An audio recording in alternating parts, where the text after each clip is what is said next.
Tere päevast kõigile, kes on tulnud siis siia Linnateatri alale meie järgmist arutelu kuulama. Kell on saanud 1. Ma saan aru, et teile paistab kõigile päike lagi pähe, aga kes vähegi vastu peab, siis proovige oma pea katta erinevate atribuutidega. Et meie arutelu juhib Aro Velmet, ajaloolane, kes on oma pea katnud pidžaamapükstega. Ja ma annangi nüüd sõna Arole, kes räägib asjast lähemalt. Tervist! Ma olen veetnud oma suve nii nagu üks õige eestlane kunagi ja käinud erinevatel kultuuriüritustel. Ükskord käisin Estonia kontsertsaalis, Tõnu Kaljuste kontserdil, nägin Rasmust seal, rääkisime päris pikalt juttu ühe suure Hennessy plakati ees, mis oli paigutatud täpselt niimoodi, et kui sa jalutad Estonia teatrist sisse, siis sa näed, põhiliselt näed seda. Siis ma käisin Viljandi Folgil, kus pooled kontserdid toimusid A. Le Coq'i Kaevumäe laval. A. Le Coq'i nimelisel Kaevumäe laval. Siis ma vaatasin Mõisas suvelavastust. Järgmine päev nägin lavastuse peaosatäitet Siidri reklaamis televisioonis. Ja siis tuttav näitleja jagas Facebookis uuringut, mis tõestavad, et klaasike veini päevas teeb loomingu paremaks. Ja siis kui me täna hommikul rääkisin oma selle inimesega, kes meile siin Paide söömaja pakkus, ta vist on ka kuskil siin publikus, siis ta mainis, et ta oli just kuulnud Andrus Kivirähki rääkimas sellest, et ikkagi alkoholi juures tekivad sellised mõnusad loomingulised mõtted. Et sellest täna nagu räägikski. Et tundub, et näitlejatel ja kultuuritegelastel üldse on alkoholi vaja ja tundub tegelikult ka, et alkoholil on kultuuri vaja. Et alkoholitootjad ja erinevad alkoholibrändid kangesti tahavad ennast pookida erinevate kultuuriürituste külge. Ja sellest teemast räägib meil siin täna paneel. Paneelis peaks olema Andrus Vaarik, tema rolli etendab Jan Uuspõltena. Siis Henrik Almet, Evelin Võigemast on põhimõtteliselt sama inimene. Kas ma olen ka online? Ja tähendab, naine lastakse lavale siis, kui sekkub force majeure. Henrik ei saanud lennuki peale, muidu polnud naist vaja. Siis meil on Rasmus Rask, ettevõtja, kelle jaoks alkoholireklaam ja alkoholitarbimise küsimused on südameasi ja mingi väike seos teatriga on sul vist ka. Selline isiklik. Mul on väga suur seos teatriga, minu abikaasa on näitleja. Mingi naine jälle. Ja siis on meil siin veel Indrek Saar, kes loomulikult on kõige paremini tuntud sarjast Õnne 13. Ja siis midagi ta teeb veel, see on mul keele peal, mis see, kultuuriminister. Nii. Ja alustaks sellest, et ma ei tea, et võib-olla ma haugun üldse nagu vale puu all, et võib-olla see mulje on jäänud ainult mulle. Et iga kord, kui ma kultuuriüritusele lähen, siis vaatab mulle vastu vale kokk. Et kuidas teile tundub? Et ma võib-olla alustaks Rasmusest, et kas ainult mina näen seda või see on mingi minu kiiks või kuidas sellega on? No see, kuidas sa oma suve kirjeldasid, see on päris õnnetu küll. Et kui sa käisid ühest ürituselt teise ja olid kogu aeg mingisuguse alkoreklaami all pidid juttu rääkima. No kuidas, vaata minu probleem on see, et ma tunnen ennast nagu hästi ebamugavalt tegelikult praegu siin sellel alko teemal kõnelemas, sest et ükstapuha millise rolli nurga alt ma ennast vaatan, ma tundun, et mulle tundub, et mul puudub nagu usaldusväärsus. Et kas ma olen üldse nagu õige inimene sellel teemal rääkima, et meil kõigil on nagu mingisugune oma lugu on ju alkoholiga, et kui palju me kooli ajal või ülikooli ajal oleme joonud ja keegi kindlasti alati mäletab seda, kus ma kakerdanud olen ja mällaris nii-öelda olnud. Et selles mõttes nagu on alati, et kui võtad sõna, et kui palju keegi peaks jooma või mis see poliitika sel teemal peaks olema, et siis tunned ennast nagu kõhedalt on ju. Ja samuti teine perspektiiv minu jaoks on nagu ettevõtja, et ma olen samaaegselt ma olen toiduainetööstuses. Et see on samasugune põhimõtteliselt sama tööstus, kus tehakse juua ja tehakse süüa ja et siin hakata rääkima nüüd sellest, et minu see toode on nagu nii õilis ja üllas on ju ja mõni ei ole, on ju, et see on ka nagu selline natuke nagu libe jää.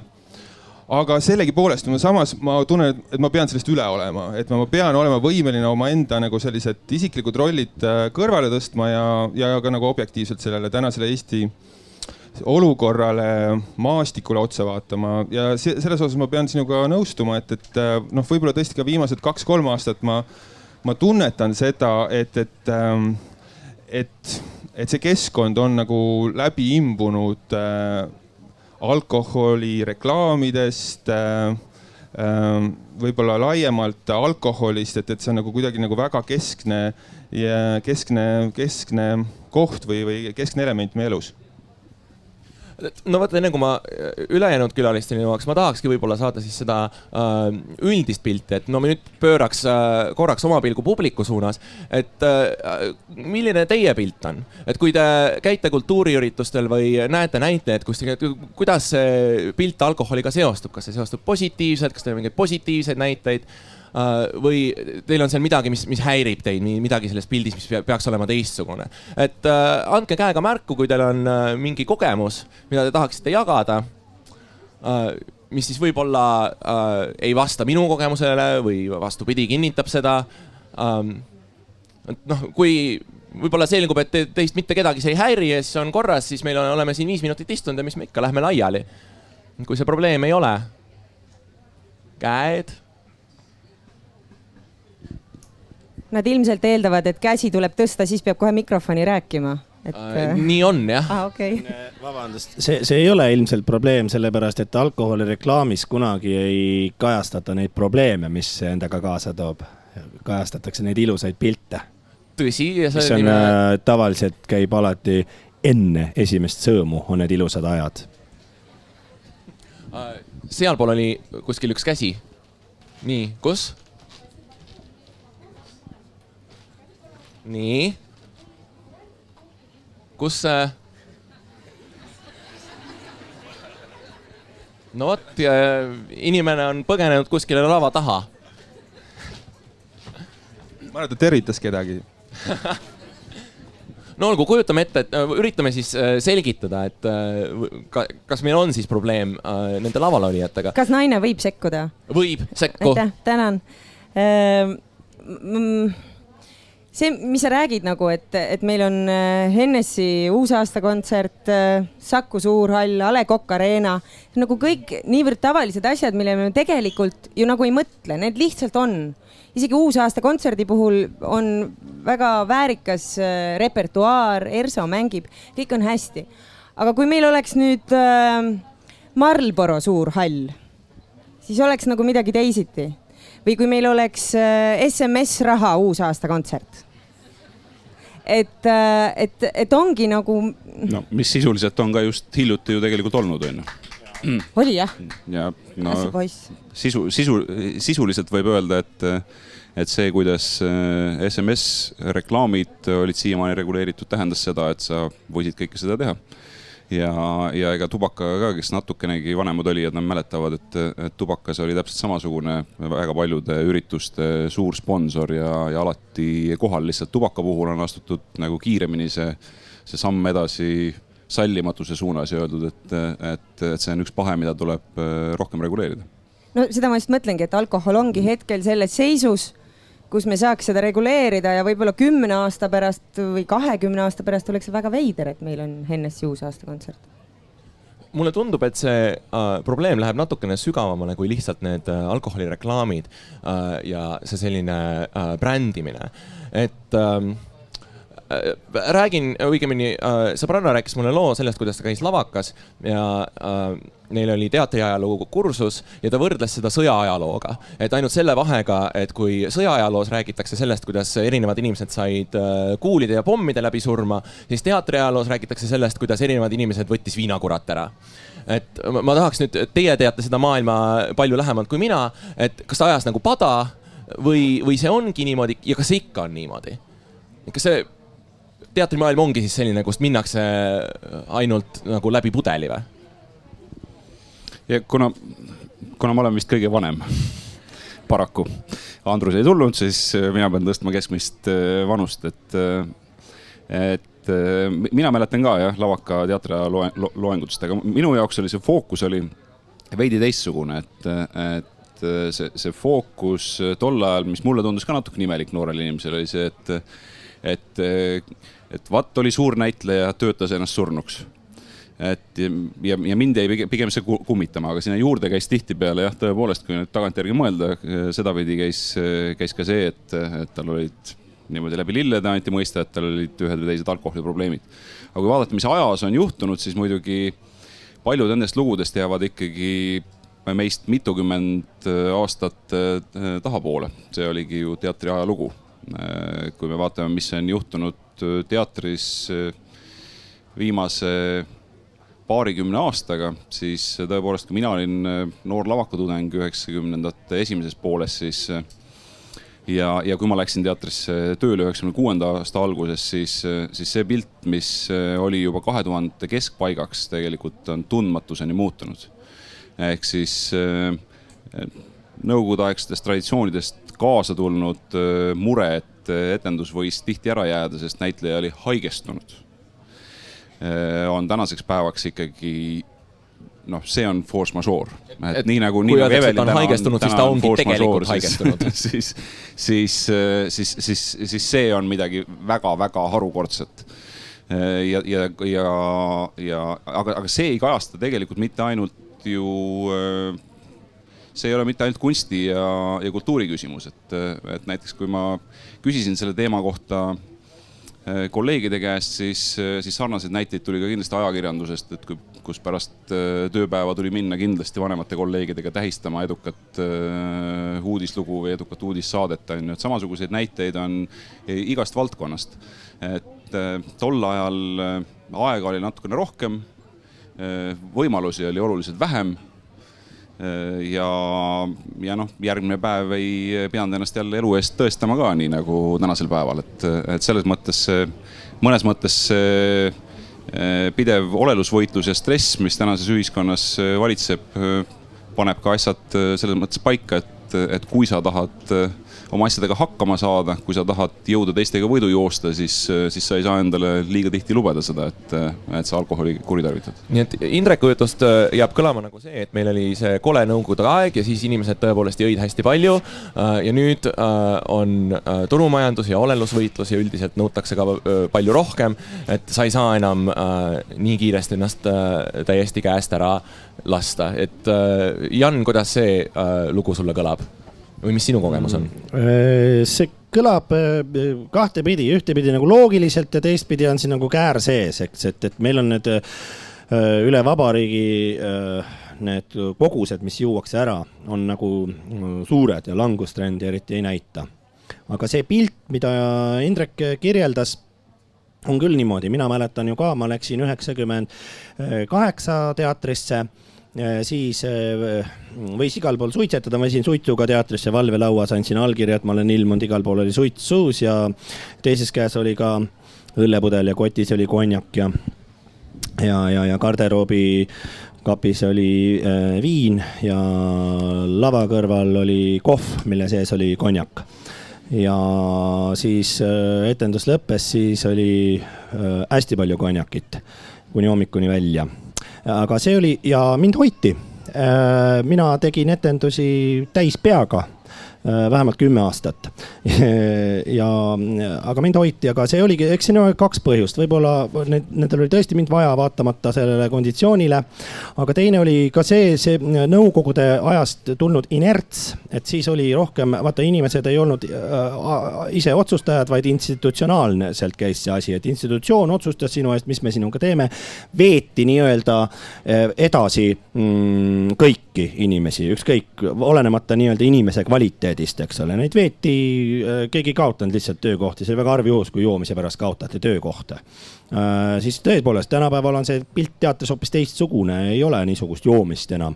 Ja see ka vastab tõele see, et etendused tähendab selles, see haigestumise tõttu ei tähenda enam tänapäeval seda, et näitaja oli täis. Aga see, et teatris siseselt on tõesti pilt muutunud, jah. aga üldiselt millegipärast juuakse palju ja see on kuidagi nagu, see on nagu soositud. Ja seda soosib ka minu meelest see alkoholipoliitika, aga me pole vist sinnamaani veel jõudnud, eks. Mul on selle kohta ka oma kommentaar olemas. Ja selleni me kindlasti jõuame. Rasmus, sa tahtsid? Ma tahtsin kinnitada neid sõnu, mida Jan ütles, et ma võiks öelda, et olles näinud nii mõndagi teatripidu ja samaaegselt töötanud 10+ aastat sellises korporatiivsektoris, siis ma arvan, et ettevõtted võidavad joomises. Ettevõtete suvepeod on kaugelt palju raagemad joomingud tihtipeale kui teatripeod. Mina ütleks kommentaariks, meil oli aasta aega tagasi pidasime Linnateatris nii-öelda mõttetalguid, kus kogu kollektiiv tuli kokku, olgu 50% tuli kokku, aga arutasime, et kuidas saaks paremini. Ja tõsi, ei jää etendusi ära, kui on näitleja purjus, seda tõesti ei juhtu. Aga joomist esineb ikkagi, millegipärast esineb väljasõidul joomist, see nagu ei olekski tööruum või reisidel, kui ma mõtlen nagu gastrolli välismaale. Ja kui ma seda teemat puudutasin, siis üldiselt üsna ruttu ütlesid minu vanemad kolleegid ja kuna ma ka hetkel olen siin kõige noorem, siis ütlesid, et millest sa räägid, see probleem ei ole enam üldse selline, nagu ta oli vanasti. Aga mulle tundub, et see ei ole nagu, mis meil sellest tänasel päeval, et vanasti oli hullem, kui tegelikult ühiskonnas on alkoholiprobleem endiselt suur ja tugev ja seda on nagu kuidagi väga palju meie ümber. Et lapsevanemana ma ju ka ei taha, et mu lapsed kasvaksid sellesse keskkonda, kus ilusa suvepäeva veetmiseks ongi ainus karastusjook õlu. Et võib-olla teater ei ole praegu enam selline erandlik keskkond, kus juuakse rohkem, et me oleme jõudnud ülejäänud Eesti tasemele ja see on nagu tore, aga teisalt ülejäänud Eesti joob ikkagi jätkuvalt liiga palju ja seetõttu see probleem on jätkuvalt olemas. Ma tahaks natukene rääkida nendest põhjustest, et miks inimesed jõuavad sellesse punkti, kus hakkab alkoholi kuritarvitamine. Mulle tundub jälle, et see teatri kontekst on siin nagu hea näide, aga see on üldistatav tegelikult ükskõik mis valdkonnale. Ja seda sai natukene ka siin juba mainitud, et küll teises kontekstis, et Indrek siin ütles, et tänapäeva nagu need kõrged nõudmised ja stress, eks ju, hoiavad inimesi kainena, aga nii palju kui ma olen siin tutvunud Eestis tehtud uuringutega, siis sageli see alkoholi tarbimise muster on ju just see, et see on stressi maandamise vorm, eks ju. Et siis ütleme näiteks teatri puhul, et kui sa ikkagi lähed iga õhtu lavale, et siis sa pead ennast kõigepealt nagu käima tõmbama ja siis pärast ennast jälle sellest afektiseisundist maha tõmbama. Et ma ei tea, Rasmus, kas ma kirjeldan seda mustrit nii nagu üldises plaanis enam-vähem õigesti või? Tead, ma enam ei mäleta. Ma saan rääkida iseenda kogemustest ainult. Minu abikaasa Karin, vist ikkagi peale seda, kui me lapsed saime, ta nagu sisuliselt ei ole joonud. Ja ma ei tea, kas see on see põhjus, ma ei tea, kuidas sul, Evelin, kas sa tunned, et laste saamine näiteks mõjutas sinu alkotarbimist? Kindlasti mõjutas. Siin on üks hästi suur tegur on see, et teatavasti kui naine saab lapse, siis ta tõesti mõnda aega, see aeg on päris pikk, kui ta ei joo. Eks ole, et üks aeg on nagu raseduse aeg ja siis on imetamise aeg. Ja sa võõrdud alkoholist ja siis tegelikult see iseenesest nii-öelda pikk paus muudab ka su käitumist. Et kuna ma olen ise kaasa teinud need septembris ei joo ja Tibaton tammikuu, need sotsiaalmeedia algatused, et tõepoolest, kui sa kas või nagu kuu aega määrad ennast alkoholipaastule, siis see kuidagi teravdab seda pilku. Ehk et sa hakkad märkama seda rohkem enda ümber, et kui tihti on tegelikult seda, et õlu või ma ei joo õlut, aga vein või 2, 3. Et see, ma arvan, et see on see põhipõhjus, et tekib see hetk, kui sa ei tarbi ja siis enam ei tunne tegelikult nii suurt vajadust selle järele, muutuvad su harjumused. aga katsuks selgitada veel seda, et kuidas see protsess üldse algab. Et noh, Jan, sa kirjeldasid siin, kuidas sul 90-ndatel need etenduste päevad välja nägid, et kust see vajadus siis tuli? Miks sa seda tegid? Seda on raske öelda. Vaata, kui sa küsid alkohooliku käest, kes on jälle napsi võtnud, et miks sa seda tegid, siis tegelikult see on mõttetu küsimus, sellepärast, et sa ei saa kunagi ausat vastust. Ta hakkab alkohoolikuga keerutama, sest ta ei tea ka seda vastust.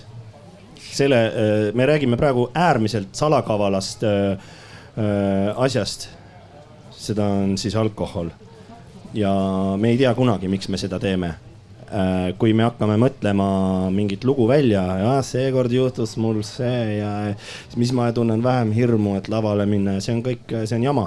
See on niisugune väljamõeldud jutt ja seda teeb ka just see alkohol. Noh, see ütleme see teemonlik niisugune alge, mis selle alkoholi sees on. Ta on äärmiselt salakaval, ta ründab alati selja tagant ja ette teatamata. Nii et ma ei hakka sulle üldse rääkima, miks ma seda tegin, sest ma ei tea. No just lugesin kuskilt keegi mingi situatsioonist tõi kindla veendumusega väite või näite, mida ma arvan, mida tasub alkoholitarbimine just ka kindlasti silmas pidada, on see, et me oma elus kogu aeg tegeleme millegi kopeerimisega. Ja ma arvan, väga paljuski ka alkoholi tarvitamine on tegelikult mingi mustri kopeerimine. On see siis vanemate sõprade räägitud jutt, kui äge see on see telekast nähtud reklaam, mis alateadlikult istutab sinusse tunde, et kui sa tahad kuuluda ägedate kuttide seltskonda, siis sinna juurde käib vähemasti siider, kui mitte mingi kangem naps. On see vanemate käitumismudel, mis ütleb, et tähtpäevadel ju ikka võetakse, et ma arvan, et ikkagi väga paljus on see mingite mustrite kopeerimine ja sellepärast ka Evelini näide on minu arust väga ajakohane, et kui sa korraks sellest mustrit ennast välja tõmbad, sa saad anda nagu teistsuguse hinnangu, et võib-olla seda tegelikult ei peagi alati nagu niimoodi tegema, seda saab ka kuidagi teistmoodi teha, seda oma igapäevaelu õhtusse veeretamist või selle nautimist. Evelin oli siin teine hea näide ka varemalt, kui ta mainis, et väga huvitav on see, et selliste nagu tähtpäevade või väljasõitude või selliste tähtürituste tähistamisel on täiesti normaalne, et sa võtad rohkem napsu ja võtad palju ja võtad sõpradega, et siin on vist natukene seda sellist kollektiivset norminoomet ka, et kui sa nagu ei võta kuskil suvepäevadel, siis sa oled nagu imelik. No ongi see sotsiaalne surve ongi ju tegelikult see, miks minu meelest võiks olla alkoholireklaam keelustatud. Et kui vaadatagi tänavuse suve seda ühe lahja õlle reklaami, siis ikka jupp aega ei saa üldse aru, mida reklaamitakse, aga siin on selle sa näed ära, et siin on väga palju raha läinud, see on suur eelarve, see on väga ilus reklaam, seal laulab üks noor kaunis naine, kes on ise 2 väikese lapse ema, et tegelikult need on nagu kõik signaalid, mis me saame nagu endaga kaasa. Ja kui ma mõtlen oma lapsepõlve peale, siis tuleb tunnistada, ma ei ole kindlasti ainus inimene siin selles ruumis, kelle lapsepõlves on olnud tavaline see, et kui isale tuleb sõber külla, siis pannakse viin lauale ja lõpuks on isa ja ta sõbrad purjus. See oli nagu reede õhtu pidu, see ei olnud isegi nagu juubel või pulmad või ma ei tea, matused, et mis on suured tähtpäevad. Siis sellepärast ongi oluline seda sotsiaalset keskkonda muuta. Minu laste jaoks oleks, ma arvan, nad vaataksid hirmunud silmadega, mis nüüd juhtub, et kui tulevad külalised, siis juuakse ennast täis. Et see ongi see, et me peame praegu tegema mingisuguseid otsuseid, et peale saaks kasvada vähe tervem põlvkond, sest mulle tundubki, et me tuleme ju samas, me tuleme nagu sõjast, on ju. Et inimesed, kes jõidki mingisugustel põhjustel, et unustada midagi, mida nad teistmoodi ei suutnud, aga see nagu kujunes nagu selliseks normiks. Ma väga kirjutan alla Evelini sellele mõttele, sest et me mõtleme ikka tänase päeva peale ja kuidas me saame aidata oma järglasi. Ma lihtsalt tahtsin kokku võtta sinu ilusad mõtted Mahatma Gandhi mõttega, et iga päev on kogu sinu ülejäänud elu esimene päev. Nii et meil tasub niipidi vaadata asju, mis me saame teha tänase ja täna just, et tulevikus parem oleks. Rasmus, sa tahtsid ka repliiki? Ja, kui nüüd niimoodi kokku võtta sinu küsimust, et miks me joome on ju, et seda saab ühel tasandil võtta kokku sellega, et see on normaalne. Me oleme normaalsed inimesed. Me tahame teha normaalseid asju. Joomine on normaalne. Mida me peame ise üha rohkem tuvastama või teadvustama on see, et see on ka meie enda võimuses seda normaalsust kujundada, muuta. Et seda normi saame meie ise kõik kujundada. Kindlasti on siin mingid asjad, mida riik saab ära teha. Samad reklaamikeeld, alkoholi aktsiisi tõstmine, müügikohtade vähendamine, võib-olla ravi laialdasem võimaldamine. Et riik peab seda kõike tegema, aga samaaegselt on väga hästi oluline, ma lõpetan kohe ära, samaaegselt on hästi oluline, et me kõik indiviidina teadvustaksime seda, et meie enda käitumisega on ka seda võimalik teha. Ja kui mitte, no küsimus on ka, et mis see probleem on, kui me kõik joome on ju. No ühtepidi on see probleem sellepärast, et see on nagu väga suur koormus haigekassale. Et meil tegelikult jääb riigina vähem raha kätte. Me oleme selle võrra vaesemad, kuna me joome palju. Neid kahjusi on hinnatud erinevalt, aga üks uuring ütleb seda, et see raha, mida riik saab nagu alkoholi aktsiisi kaudu, seda on umbes 220 miljonit eurot aastas, on vähemalt 2 korda väiksem summa, kui me teistpidi läbi haigekassa siis nagu otseste või kaudsete ravikuludena ise kanname. Et see peaks nagu mõtlema panema. Aga kuna ma tean, et enamik inimesi ratsionaalseid argumente ei tunnista, et siis need emotsionaalsed argumendid peaksid ka kohal olema. Et üks neist on see, et kui vaadata, mina vaatan ennast nagu lapsevanemana, et mis eeskuju ma oma lastele sean. Ja kuigi võib öelda seda, et see, et mina joon ei tähenda, et minu laps peaks jooma, on ju. Aga tahes-tahtmata see ikkagi need lapsed, minu lapsed kindlasti nagu tunnetavad seda, et mis see kodune keskkond on ja kodune õhkkond on.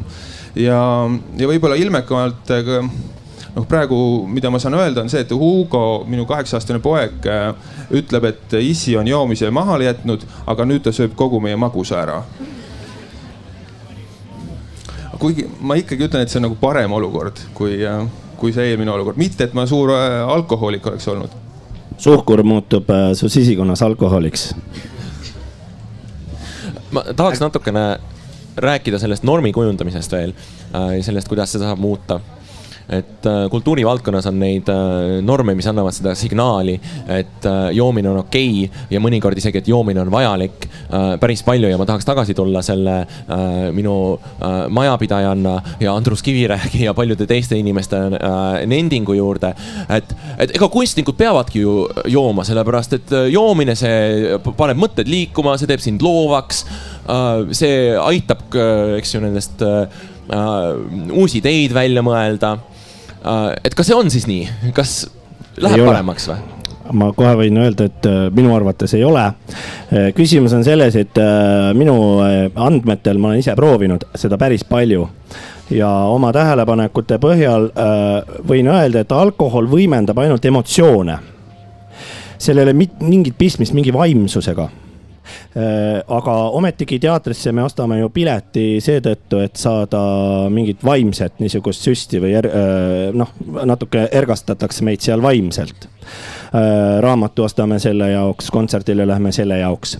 See on väga üksikud näited, kus toimub alkoholi spiritualiseerumine nii-öelda, eks ole, võib-olla Mati Unt või Bulgakov, kes sellest räägib, eks ole, aga üldiselt tavainimesed, ma ei usu, et meil siin kedagi oleks meie hulgas, kes oleks võimeline alkoholi spiritualiseeruma oma siis soontes, eks ole. Et kui ma olen vihane ja joon, siis ma muutun sellest veel vihasemaks. Kui ma olen lõbus, siis ma muutun sellest veel lõbusamaks. Ei midagi enamat. Aga me ei ole emotsioonid tegelikult. Me oleme midagi enamat. Vähemalt mina tahaksin küll loota, et me oleme natuke kõrgemad olendid kui lihtsalt emotsioonid ja lihased. No ma ei oska, mul sellist tugevat oma kogemust ei ole, et joon ja teen proovi, sest ma ei ole seda teinud. Mul ei ole seda teist pilti, aga aga mul on ausalt öeldes raske sellele alla kirjutada küll, et ma peaksin alustama oma tööpäeva nagu alkoholisüstiga, sest see on töö nagu iga teinegi tegelikult. Ja on mingeid ameteid, kus me arvame, et see ei ole okei. Noh, see istu takso peale, kui taksojuht on ilmselgelt purjus. Või orkestrit kuulama lähed, siis ka purjus inimene ei mängi instrumenti nii, nagu ta on selleks võimeline kainepeaga, kes on tegelikult näitlejaga täpselt samamoodi. Lihtsalt meie instrument oleme meie ise ja sa ei saa seda instrumenti mängida, kui sa oled ebakaines olekus. Mis siis võiks olla see alternatiivne lugu, et kui me nüüd lõpetame ära selle jutu, et aga Mati Junt jõi ja tema oli geenius ja Baudelaire jõi ja tema oli geenius ja ainult sellepärast ta oma luuletusi kirjutaski, et ta oli kogu aeg oopiumi uimas, et millega me selle asendame siis? Et kust see loovus siis tuleb või mis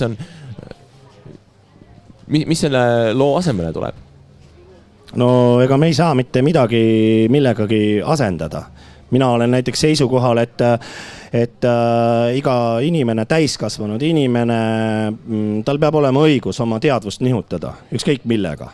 On see alkohol, on see kanep, on see LSD, see ei ole mingisuguse valitsuse asi mulle seda öelda, kas ma teen seda või ei tee. Küsimus on selles vaimses püüdluses lihtsalt.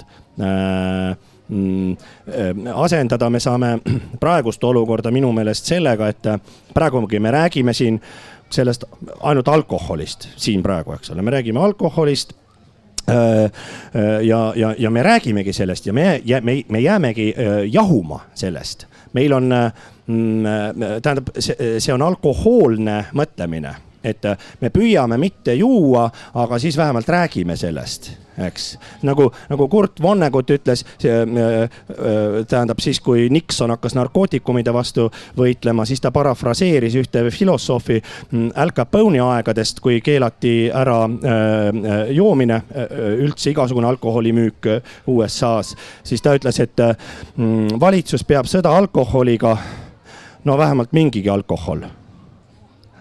Ja siis, kui Nixon hakkas pidama seda narkootikumidega, mis tänaseks päevaks on selge, et see on kaotatud sõda ja ma imestan kõikide riikide valitsusi, kes püüavad seda sõda veel edasi mängida. Ma ei tea, mis selle eesmärk on. See on huvitav küsimus. Siis Vonnegut parafraseeris selle, et valitsus peab sõda narkootikumidega, vähemalt mingidki narkootikumid. Eks. Ja nüüd ongi küsimus on selles, et me saaksime selle asendada sellega, et me ei räägigi sellest, et see ei ole pildil üldse. Miks peab olema see alkohol pildil? See on alkohoolse mõtlemise tunnus see, et joome kuni 10 ja siis hommikul 10 joome jälle edasi, et siis vahepeal justkui ei müü ja siis justkui oleks korras asi. Ja siis igaks juhuks veel Selveris ma näiteks, ükskõik kellega, pruudiga või lapsega või ostan omale sealt mingit sepikut või tomatit, eks ole, siis 9:30 öeldakse mulle, et kas sa ikka tuletan sulle meelde, et alkoholimüügi me lõpetame ära varsti, et ossa kurat, alkohol õige, muidugi, see panen korvi. Et sulle tuletatakse kogu aeg see on ju jama, et miks seda peab üldse ütlema ja miks seda alkoholi peab müüma selles samas kuradi poes, kus kohast mina ostan omale toidukraami. Et see peab olema varjus, olgu ta apteek või mis iganes me nimetame alkoholipoodi. Ja minu meelest võiks seal müüa kõiki aineid, millega inimesed saavad vajaduse korral oma teadvust nihutada.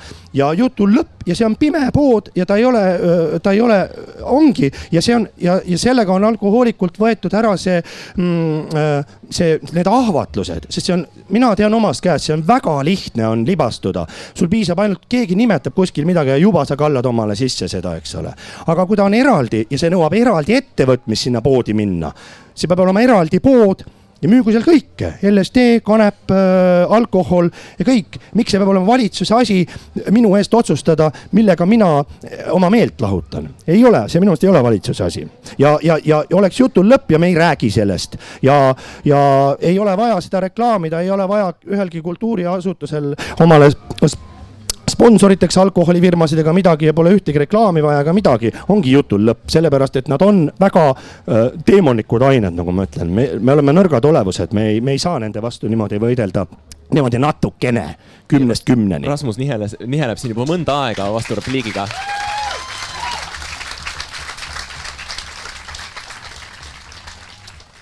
Ma ei hakka püsti tõusma, aga...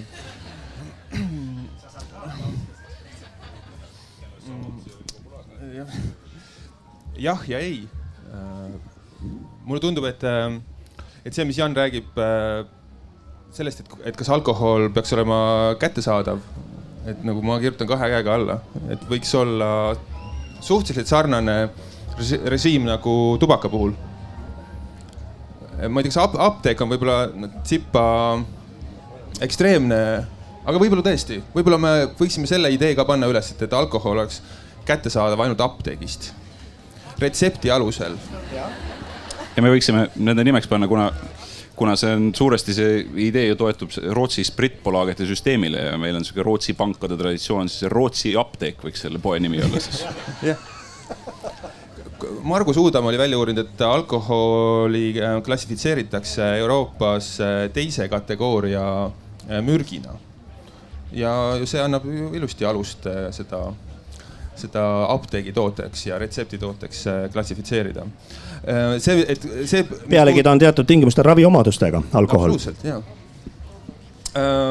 Et see, et kättesaadavust vähendada, et meil ei oleks mitte 200 poodi 100 000 elaniku kohta, kus kohast alkoholi kätte saab nagu põhimõtteliselt nagu iga pood on ju, vaid oleks 6 või 5 poodi nagu on Rootsis, et minu meelest seal on teatud iva. Aga teistpidi, millega ma kuidagi ei saa nõustuda, on see, et me ei räägiks sellest teemast. Et mulle tundub, et me peame sellest rääkima. Mulle tundub, et alkohol kultuuri osana seni on olnud tabu, et me ei räägi alkoholist. Ja juba sellest niisama avalikult rääkimine, isegi kui sa sead oma iseenda usaldusväärsuse küsimärgi alla, et sellel on nagu nii teraapiline mõju su endale kui ka laiem mõju ühiskonnale. Ja mulle tundub, et viimase 3-4 aasta jooksul on siin toimunud teatud nihe paremuse suunas. Ma ei oska öelda, kas me sellepärast hakkame vähem jooma, ma väga loodan. Näiteks Rootsis ma just rääkisin ühe oma endise kolleegi, kes ütles, et neil on ka nagu sellised debatid toimunud läbi viimaste aastate. Aga mida nad täheldavad on see, et nad ühelt poolt on võtnud nüüd omaks, et kunagi rootslased jõid samamoodi nagu eestlased, eelkõige nädalavahetustati ja pildituks, kange alkohol. Ja siis mingil hetkel nad võtsid omaks euroopaliku alkoholi kultuuri. Et nad jõid veini ja jõid peale tööd, 2-3 klaasi, aga nad pidasid ikkagi traditsioonidest ka kinni. Et nad säilitasid selle vana hea pildituks joomise traditsiooni. Et kuskil toimub jah selline positiivne areng, aga samaaegselt, et see pilt on keeruline. Ja mulle tundub, et ainuke võimalus on siin leida mingid lahendusi on sellest rääkida. Ma kirjutaks sellele mõttele 2 käega alla ja ma viskaks ühe järgmise normi siin lavale, millest võib-olla peaks rääkima. Mis on perfektne näide sellest, mis juhtub siis, kui me alkoholist ei räägi. See on see, et kui me mõtleme, mis on alkohooliku kuvand Eestis, siis see ilmselt on umbes selline, et mehed kuskil külas poe taga punaste ninadega joovad mingit sarvikut või taurust või mis need asjad on, mida nad joovad. Mis tegelikult ei vasta. Kõige soodsam muideks on säästumarketist osta 2-liitrine Valter. Ma nii täpselt seda ei tea kui teie. Lihtsalt kui me siin alkoholist räägime, siis harimise mõttes, et olgu teada. No vot, aga valdav hulk inimesi selle profiili alla ei kuulu. Et väga sageli on ikkagi niimoodi, et sa võid olla alkohoolik, aga sa saad oma tööga väga hästi hakkama, sul ei ole selliseid väljaspoole nähtavaid probleeme, et sa suudad seda väga kaua inimeste eest varjata. Ja mul on tunne, et kultuuritöötajad natukene taastoodavad seda pilti sellistest vigadeta inimestest, et kui ma loen mingisuguseid seltskonnaväljaandeid, kroonikaid ja naistelehti, kus tehakse sageli kaanelugusid näitlejatega ja teiste kultuuritegelastega, et siis ma loen sealt, kuidas neil on perfektne elu, neil on hea abikaasa, toredad lapsed, nad käivad ilusatel puhkustel ja siis mõne aasta pärast ma saan teada, et üks neist on läinud viinaravile ja teine on läinud temast lahku ja mis lastest sai, seda üldse ei tea. et kas võib-olla saaksid kultuuriinimesed ka midagi ära teha selle pildi murdmiseks, et äkki me räägiks rohkem sellisest nagu päris inimeste elust, mitte sellest klantspildist juba enne seda, kui viinaravile minnakse. See oli mulle küsimus nüüd või? Kas ma vaatasin sulle otsa või? Vaatasid küll, tundsin ennast klantspildina. See, mis puudutab seda, mida sa ajakirjanduses räägid, on päris palju seotud sellega, mida sult küsitakse, on ju. Ja oleneb muidugi väljaandest ka. Aga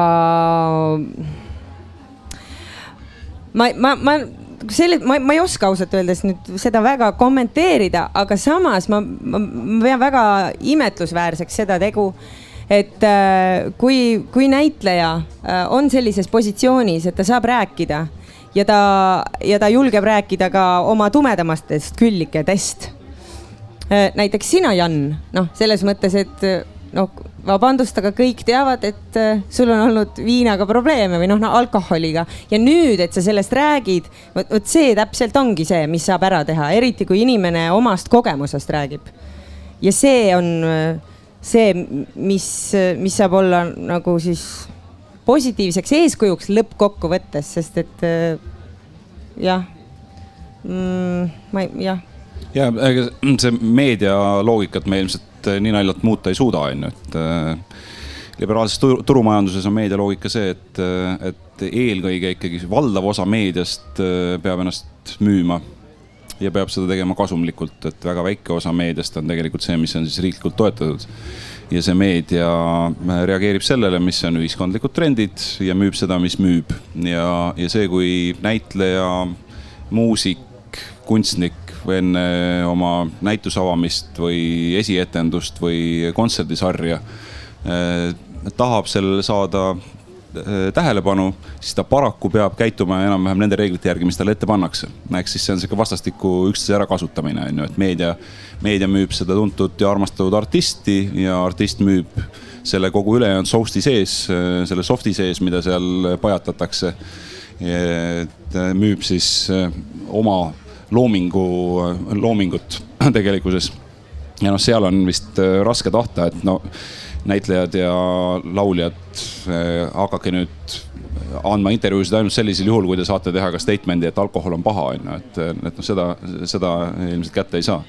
Aga küll on küsimus sellest, kas loojad ise tegelevad sellega ja kas nad ka läbi oma loomingu on valmis nendesse probleemidesse süvenema ja sealt on ju tegelikult väga häid näiteid, et kuidas just nimelt noorema põlvkonna näitlejad ja lavastajad on kas teinud rühmatööna või ka võtnud ette lavastusi teatris, mis nendest probleemidest räägivad. Et selles mõttes mul on tunne, et see ühiskondlik valmisolek just nimelt nagu noorema põlvkonna puhul seda probleemi suhteliselt otse adresseerida ka läbi oma loomingu on tegelikult hoopis teistsugune, kui ta oli veel mõnda aega tagasi. Ja see on üks võimalus, sest kunsti asi on inimesele anda võimalus ennast nii-öelda peeglist vaadata, ennast ahaa-efektiga toibutada või midagi avastada. Ja siin on minu arust väga häid näiteid viimastel aastatel. No, mis puutub selles, et just et viimastel aastatel on nagu üht-teist juba muutunud, mis ka Rasmus ütles, millest sina räägid, et olen ka mina täheldanud, et on igasugused üritused, kuhu kutsutakse inimesed kohale ja neile ju pakutakse klaas, antakse kätte. Et siis ütleme 3-4 aastat tagasi oli see eranditult alkohol. Tänaseks me oleme jõudnud sinna, et on alati ka alkoholivaba joogi variant. Ja see on see juba ongi joome poole vähem. Sul on variant võtta, mitte alkohol. See on täpselt nagu, ma mõtlen täpselt sellised sammud ongi need, mis saavad järk-järgult seda muuta. Ma vahepeal annaks mikrofoni publikusse, kui teil on tekkinud kommentaare, küsimusi ma juba esimest kätt näen, palun tõstke teised ka, esimene käsi on nii kaugel, aga ma saan sellega hakkama. Ma loodan, et see mikrofon võtab. Äkki sa tuled ise ka natukene lähemale?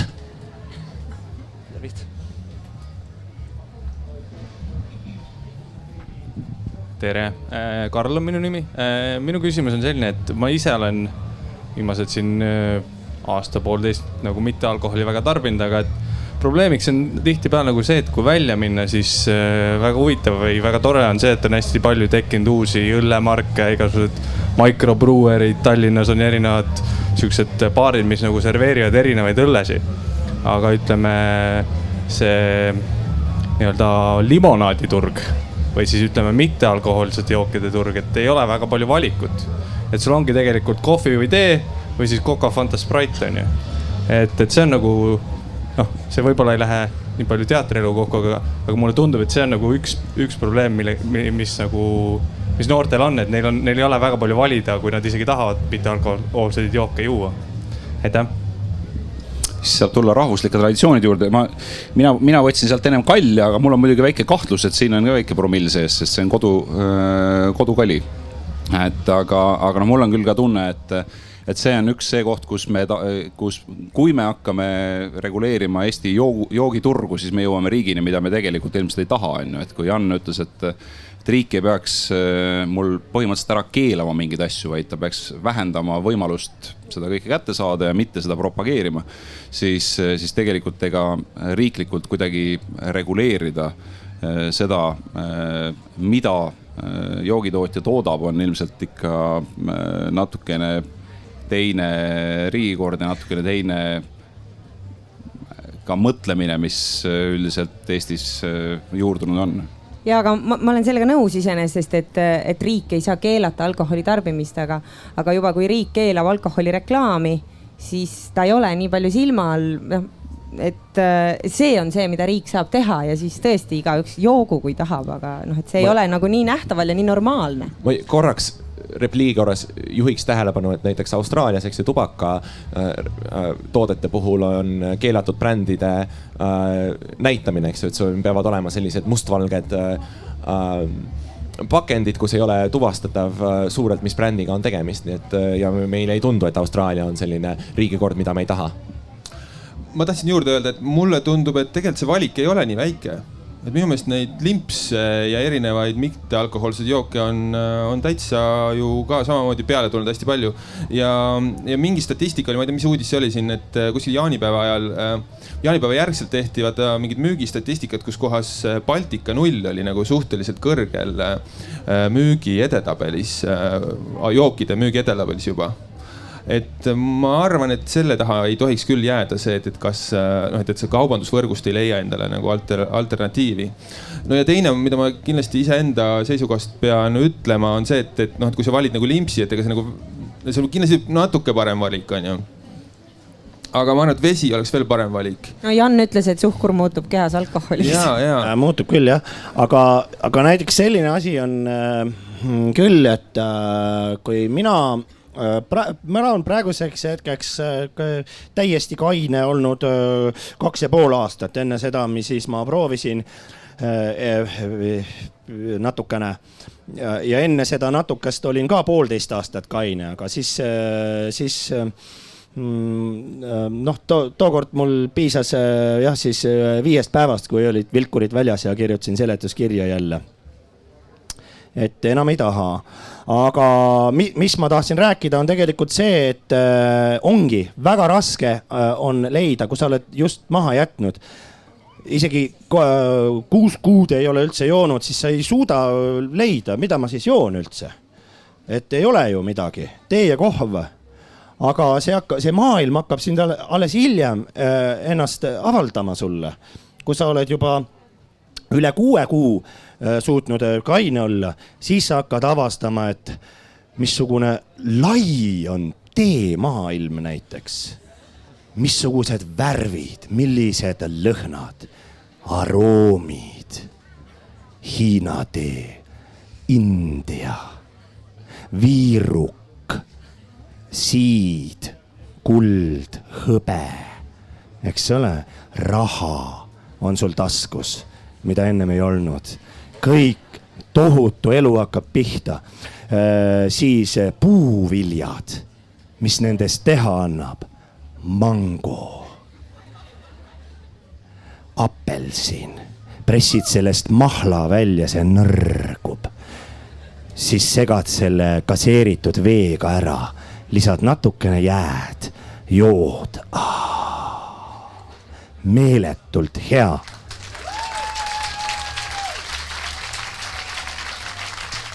Elu on ilus, sa ei haise. Sa ei aja lolli juttu. Leiad endale naisi, kellele sa meeldid. Superelu ju. Lähed lavale, su juttu võetakse tõsiselt. Ja nii edasi. Ma võiksin jääda siia tundideks rääkima, kui ilus võib elu olla. On nii või?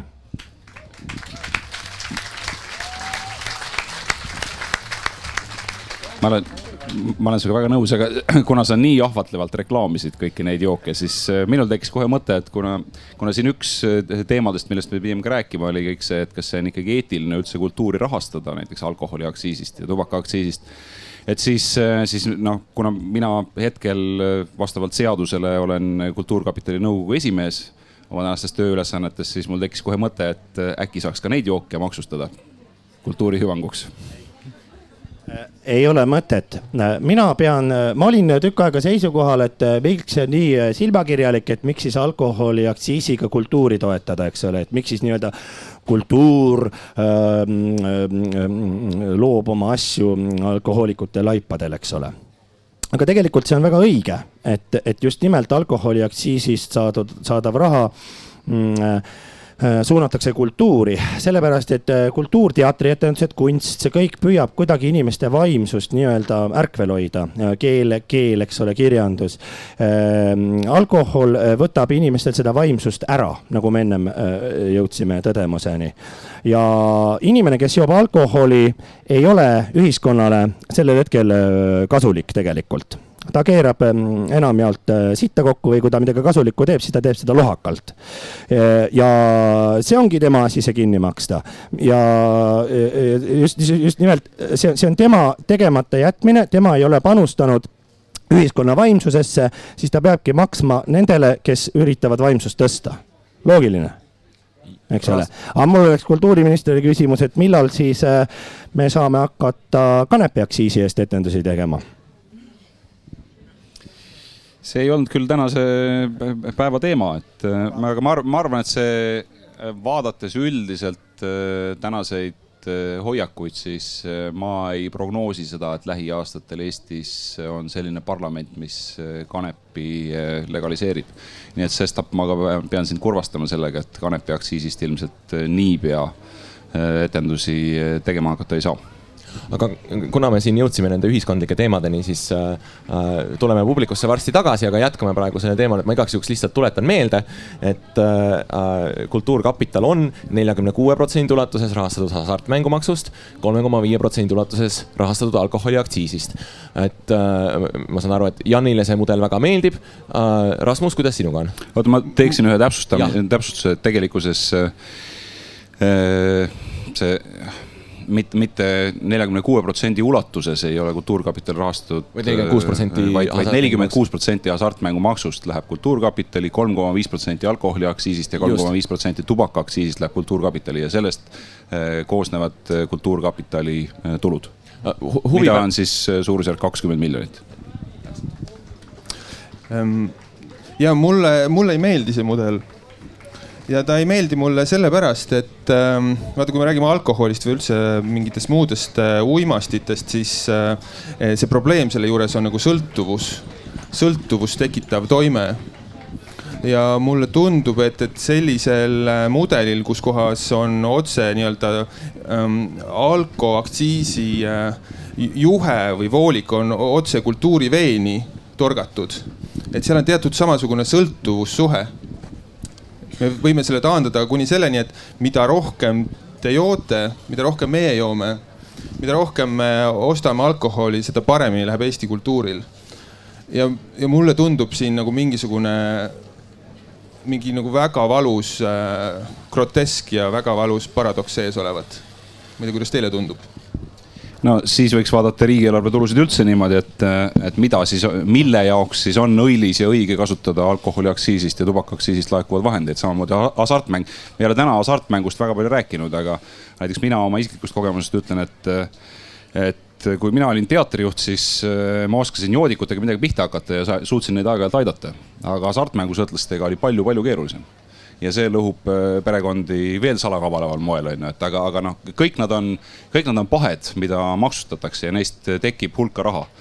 Ainult 3,5% tubaka ja alkoholi aktsiisist läheb kultuurkapitali. Ülejäänud 96,5% läheb kuskile mujale. Äkki see läheb haridusse? Äkki see läheb õpetajate palkadeks? Äkki see läheb selle jaoks, et osta õpikuid? Kas see on eetiline? Et me võime küsida kõikide selliste riigieelarve tulude kohta, et kas see on eetiline, et see läheb sinna. Mina ei näe siin selles mõttes eetilist probleemi, nii nagu Janne ütles, ma olen tema versiooniga täiesti nõus, et vastupidi, pakkumaks inimesele alternatiivi, vaimset alternatiivi selle asemel, et veeta oma päevi pahede küüsis, on kultuur suurepärane võimalus.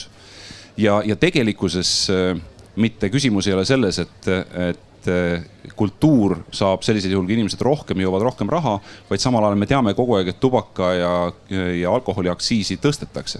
Ehk siis ühtepidi küll aktsiisilaekumine suureneb, aga teistpidi ka tarbimine tegelikult kogu aeg vaikselt väheneb. Nii et niipidi ei saa öelda, et kultuur justkui ootaks seda, et jooge ja suitsetage rohkem selle jaoks, et kultuurkapital saaks rohkem raha ja lisaks sellele loomulikult see kultuurkapitali eelarve on kõigest 10% sellest, mida riik suunab otse kultuuri toetusse läbi Kultuuriministeeriumi. Ja kui me võtame sinna juurde kõik kultuuri mineva maksumaksja raha, mis läheb läbi kohalike omavalitsuste, siis see on tilk meres. Et tegelikult on see üks väga väike, aga elu on näidanud väga oluline osa selle jaoks, et just nimelt kultuuriinimesed ise saaksid teha läbi selle ekspertiisi, mis on valdkonnas endas, mis ei ole kuidagi otseselt poliitiliselt domineeritud, mingid täiendavaid valikuid lisaks sellele, mida teeb riiklik kultuuripoliitika. Ma küsin ühe täpsustava küsimuse, kuna sa tõstatasid selle idee, et ülejäänud 96,5% näiteks alkoholi aktsiisist võib-olla läheb haridusse või õpetajate palkade maksmiseks või mingi rannitsete ostmiseks. Et kas selle ülejäänud 96%, 96,5% puhul on see samasugune fikseeritud suhe, et alati 3,5% läheb kultuurkapitalisse või see läheb sellisesse üleüldisesse riigieelarve patta, kus siis seda raha jaotatakse nagu muudki riigieelarve raha, eks ju, riigieelarve seaduse tegemisel. Sest need tunduvad mulle olevat nagu väga erinevad mehhanismid ja see sõltuvussuhe on palju tugevam sel juhul, kui sul ongi fikseeritud, sa tead, et see 3,5% tuleb sinu valdkonda iga aasta, nagu sa ütlesid, sõltumata poliitikute otsustest. Alko- ja tubakaaktsiisi puhul ei ole, aga ülejäänud hasartmängumaks läheb hasartmängumaksu nõukogule, mis lisaks kultuurile ja spordile toetab ka haridust ja sotsiaalvaldkonda. Et võiks küsida, et kas see nüüd siis on eetiline raha, aga minu arust probleem oleks sellisel juhul, kui me tajuksime, et kultuurkapital tajudes, et ta on võlgu midagi pahedele, kuidagi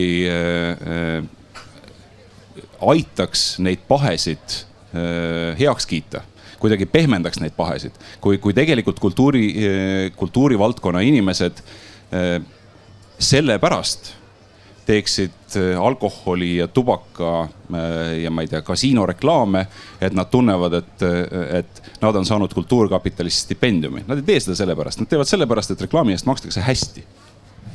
Lihtsalt selles valdkonnas liigub piisavalt palju raha, et tuntud nägudele hästi maksta ja siis on selle tegija enda eetilise piiri küsimus, mida ta teeb ja mida ta ei tee. Tead, ausalt öeldes ma praegu tegelikult ei saanud sellest konstruktsioonist aru, kuidas sa seda seletasid. Võib-olla tõesti olulisem, et kui me räägime sellest 3% on ju, et siis olulisem kui see konkreetne nagu summa on see kuvand või see on see tunne, et kus kohast nagu kultuuri raha tuleb, on ju. Et mulle tundub lihtsalt, kui ma mõtlen nüüd nagu alkoholi ja tubaka peale nagu kui pahede peale ja mis nende mõju on ju, siis ma esmajoones näeksin, et seal võiks, kui üldse mingi side võiks olla otseselt, on ju, siis mulle tunduks, et see raha võiks otseselt minna nende negatiivsete mõjude lahendamisse. Ehk nagu, et see võiks olla nagu, kui me nagu mingisugust sidet tahaksime luua, siis see side võiks olla, et kui sa ostad tubakat suitsu ja ostad alkoholi, siis maksad mingisuguse osa selleks, et haigekassal oleks raha ravida või ennetustööd teha. Et see loogika mulle tunduks nagu põhjendatud, on ju. Mulle ei tundu põhjendatud, et miks peaksime me tubaka ja teiste pahede müügist koguma raha selleks, et anda välja teatrietendus või toetada mõnda kontserti. Et see võiks olla, ja ma olen teadlik, kus kohast see tuleb, et tegelikult ma saan aru, et see tegelikult tuleb nagu hoopis sellest taustast, et anda kultuurisektorile kindlus, et mingi raha on ikkagi teile eraldatud, on ju. Aga samas minu meelest me võiksime sellest faasist olla juba välja kasvanud, et meil võiks olla nagu piisavalt tugev kultuuripoliitika ja et need rahad, mis iganes on vajalikud, et kultuuri edendada, need võiksid olla lihtsalt universaalselt riigieelarvest eraldatud, et vähendada seda sõltuvussuhet ja just nagu kuvandit, et sa tead, et mida rohkem sa jood, seda rohkem sa toetad kultuuri. Minu meelest see ei ole hea side. Jaa, aga ma saan nagu aru, millest sa räägid, aga ma ei ole kohanud veel inimest, kes ütleb, et ta joob sellepärast, et toetada kultuuri. Päriselt ei ole, ma saan... Riina tahab sekkuda. Kuigi see argument tuleb suhteliselt kiiresti esile. Et jah, esimese asjana ma ka ei usu, et kui keegi läheb Statoilist, võtab six-pack'is või mõtleb, et ta sellega toetab kultuuri, aga kui me räägime, et miks, kuidas nagu kultuuri rahastada, siis see argument tuleb suhteliselt kiiresti inimestele esile. Ma annaks nüüd mikrofoni publikusse jälle vahepeal, sest siin tekkis üks käsi. Aitäh. Mina tahtsin lihtsalt seda küsida härra kultuuriministrilt, et kas te näete seda ohtu siiski, et seal on mingi võimalus, et kogu see alkoholi ja ka tubaka ja hasartmängu aktsiisi seotus kultuurkapitaliga legitimeerib alkoholi rolli ühiskonnas, tubaka rolli ühiskonnas ja hasartmängumaksude rolli ühiskonnas. Et näiteks kui me räägime alkoholi tööstusega, et väga tihti nad ütlevad, et me teeme ühiskonnas väga häid asju. Meid ei tohiks rohkem maksustada, meid ei tohiks rohkem reguleerida, sest muidu teil ei oleks ju kultuuri. Et see on üks tasand, mida ma väga palju näen ja jällegi, et kuna need maksud laekuvad riigikassa ühisesse potti ja sealt riigikassast makstakse kultuurkapitali, et miks me siis ei võiks kokku leppida, et see suurusjärk on, ma ei tea, mingi X% sellest tervikeelarvest või suurusjärk 20 miljonit ja kasvab mingi, ma ei tea, kuidagi mingis proportsioonis majanduskasvuga ja et neid seoseid ei peaks kogu aeg looma. Ja siis laiemalt, et lisaks kultuurkapitalile ka alkohol sponsoreerib kultuuri väga palju ja näiteks nüüd, kui meie, kes me siin üritame aktivismiga tegelda, räägime erinevate sportlaste või näitlejatega, et väga tihti me näeme sellist tüüpi enesetsensuuri, kus inimesed lihtsalt ütlevad või teatrid ütlevad, et vabandust, aga nii suur osa meie sissetulekust tuleb alkoholist, me ei saaks muidu üldse mitte midagi teha või me ei saaks teha või me nagu tajume, et mingisugused võimalused oleks ära võetud, kui me seda sponsorraha ei saaks või seda reklaamiraha ei saaks. Ja et isegi kui see ei ole tõene, siis see rahastusskeem pidevalt tekitab sellist muljet ja väga tihti inimesed isegi ei usu, et meil oleks kultuuris piisavalt raha, kui alkoholist sinna kogu aeg raha juurde ei tuleks. Spordi puhul on sponsorluse osakaal oluliselt suurem ja niipidi võib öelda, et jah, siin võiks küsida, et kas kuskil mingil hetkel võib selline argument mängu tulla, et meil on väga suur toetaja, võtame siin mitmed nimekad korvpalliklubid või juba nimetatud hallid, et nendel on selline nimi, et me sel teemal kuidagi hoiame madalat profiili, et tõesti võib see teema olla kultuuri puhul, see ei ole väga adekvaatne vabandus juhul, kui keegi seda kasutab, sest kui me vaatame Eesti kultuuri finantseerimist, siis erakapital see on alla 1%, mis erakapitalist tegelikult tuleb Eesti kultuuri. Kas see 1% on seal või ei ole? See tegelikult ei määra seda, et kas Linnateater saab oma esietendused 10 tükki välja tuua või ei saa. Ja tavaliselt selle sponsorluse tagaajamise peale läheb vähemalt sama palju energiat ja raha ära, kui sealt sponsorlusest tuleb. Jah, mingite üksikute kommertsprojektide puhul, nende jaoks võib see olla määravam osakaal, kindlasti ongi määravam osakaal, aga sõltub jälle ka nišist, kus seda kasutatakse. Aga see ju, see, mis puudutab sponsorlust, see loomulikult ei lahenda ära seda probleemi, kui me räägime kultuurkapitali rahastamisest. Et iseenesest loomulikult võib ju see raha tulla ka kuskilt mujalt. Alati on küsimus selles, et kui see raha tuleb kuskilt mujalt, siis kas see on kindel, et see raha tuleb või on kultuur esimene asi, mida sel hetkel, kui on vaja eelarvet kokku tõmmata, kärbitakse. Üldiselt elu näitab seda, et tavaliselt on. Vaatame me riigi käitumisloogikat või vaatame kohaliku omavalitsuse käitumisloogikat, siis mis see juhtub, kui nad teevad natukene vähem? Tähendab seda, et tegelikult tehakse pikas perspektiivis väga palju vähem. Et see ei ole tavaliselt 1 aasta otsus, kui kärpimiseks läheb. Kultuurkapitali võlu ongi selles, et seal on mingi fikseeritud protsent ja nii kaua, kuni see kõik ei muutu väga drastiliselt, inimese tarbimiskäitumine, nii kaua see protsent, arvestades ka seda, et neid pahesid maksustatakse järjest kõrgemalt, pigem toob rohkem raha sisse. Ja aga vaata, kui Riina eesmärk on, et Eesti jooks poole vähem on ju. Kui me täna joome umbes 11 liitrit absoluutalkoholi aastas, et siis kui Riina oma tööd hästi teeb, siis me joome 6 on ju. Selle võrra, mitte nagu otseselt proportsioonina, aga kultuur saaks vähem raha. Selle võrra, nagu sa just ennem tõid näite, tervishoiukulud võiksid ju oluliselt väheneda. Ehk siis kuskil äkki jääb see raha sellisel juhul üle, aga elame sinnamaani, et ma väga loodan, et see saabub pigem varem kui hiljem, aga ma olen ka kindel, et alkoholiaktsiis lähiaastatel tõuseb suhteliselt kiires tempos. Ehk siis kogused vähenevad, aga tulud ei vähene, sest aktsiis tõuseb üsna kiiresti. Et mul on tunne, et ühiskondlik valmisolek või kokkulepe sellest, et pahesid on vaja kõrgemalt maksustada, on piisav selle jaoks, et aktsiisid läheksid kiiremini edasi kui elukallidus. Aga minu meelest selle võrra, kui meil on poole vähem neid kogused juuakse ära, me saame publikut juurde. Täitsa kindlalt kohe. Inimesel on vaja ikkagi mingit meelelahutust ju. Ja miks mitte minna Evelini vaatama väikse viina asemel. Või Karinit, eks ole, sinu armast abikaasat. Me saame publikut juurde ja me saame palju hoopis see ei ole, minu meelest siin ei ole üldse kõnelemise koht praegu, et meil jääb aktsiisiraha vähemaks. See ei päde. Praegu, sorry. Ja mul mõte selline, et aga võib-olla võiks olla selline veel alternatiiv, et kuidas nagu, saan aru, ongi aktivistid tegutsevad, siis neil on aktivistidest sõbrad, nad teevad onu alko kampaania, aga seal saab raha otsa ja seda ei saa kuskil enam näidata, ta levibki YouTube'is ja sotsiaalmeedias.